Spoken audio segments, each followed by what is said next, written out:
بيقول لك خد اخر خبر. مالك نادي بيراميدز قرر، طبعا البيان بتاع نادي بيراميدز او المستثمر بتاع نادي بيراميدز بيقول لك نظرا، كانوا عاملين بيان هم في شهر واحد فدولك بيأكدوه يعني، نظرا لعدم تكافؤ الفرص وعدم العدالة. تكافؤ الفرص ماشي يا عم الحاج، ماشي هنعديها لك.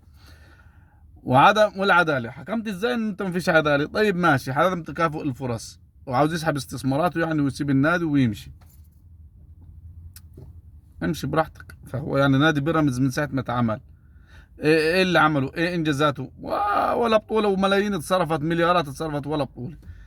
طيب انت عايز حكام اجانب في المباراة بتاعتك قدام الاهلي، هات حكام اجانب وادفع فلوس. لا، انت عايز تجيب حكام اجانب وعلى حساب الاتحاد او على حساب الاهلي. عم الاتحاد قايل اللي عايز يجيب حكام اجانب يجيب، بس يحاسب عليه، يحاسب على المشاريب اللي هيشربها. هتجيب حاجة انت حاسب عليه، معوش يتحاسب. عاوز الاتحاد، هو الاتحاد لقى ياكل عشان يجيب لك. اذا كان الفار ما سددش فلوسه وراح لغى الفار عشان فلوس الفار يوفرها، يبقى تقول لي يجيب لك حكام اجانب وعلى حسابه؟ عايز حكام اجانب جيب حكام اجانب. وعلى فكره الاهلي عمره ما خسر بحكام اجانب يعني، او مش عمره ما خسر بحكام اجانب. 98% من المباريات اللي حكموها اجانب للاهلي فاز بيه. ايه رايك؟ وراجع التاريخ وراجع البيانات.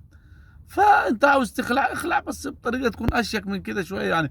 قول انا زهقت من الاستثمار، قول انا مثلا مش جايب هم هالاستثمار معايا في نادي وما ما جايبش. ده انت صعدت في الكونفدراليه واديك في نهائي الكاس يا عمي. عاوز تخلع اخلع، ولا اخترت المكان يعني، المهم اخلع. لكن موضوع العداله وتكافؤ الفرص ده احكي لك حكايه غيري.